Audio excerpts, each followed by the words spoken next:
અરવલ્લી જિલ્લા ટ્રાફિક દ્વારા traffic awareness માસ 2026નો પ્રારંભ કરવામાં આવ્યો। ટ્રાફિક અવેરનેસ અંતર્ગત મોડાસા ગાજણ ટોલ નાકા ખાતે જિલ્લા પોલીસ વડા મનોહરસિંહ જાડેજાની અધ્યક્ષતામાં ઉત્તરાયણ નિમિત્તે દોરીના કારણે કોઈ બાઇક ચાલકો કે વાહન ચાલકોના ગળામાં દોરી ફસાઈને જીવ ન જાય તે હેતુથી સેફ્ટી ગાર્ડ લગાવવામાં આવ્યા। તેમજ હેલ્મેટ પહેરનાર વાહન ચાલકોને ટ્રાફિક નિયમનના પાલન કરવા માટે ગુલાબનું ફૂલ આપીને સન્માનિત કરવામાં આવ્યા હતા।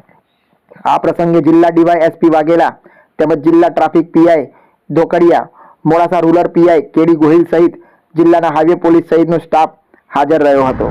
જોતા રહો અજય એ ભાટિયા સાથે ભાટિયા 15 ન્યૂઝ, અરવલ્લી, મોડાસા।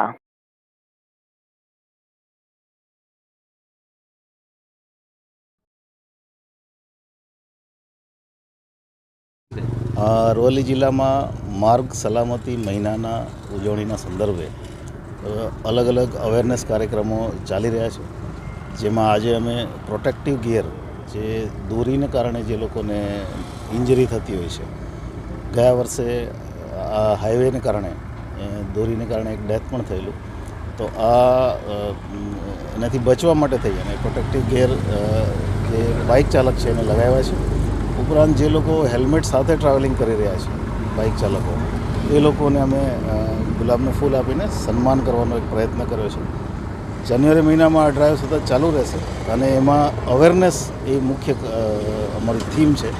મેક્સિમમ લોકો આ બાબતે અવેર થાય અને એક્સિડન્ટ ઓછા થાય એ દિશામાં ચાલી રહ્યા છે।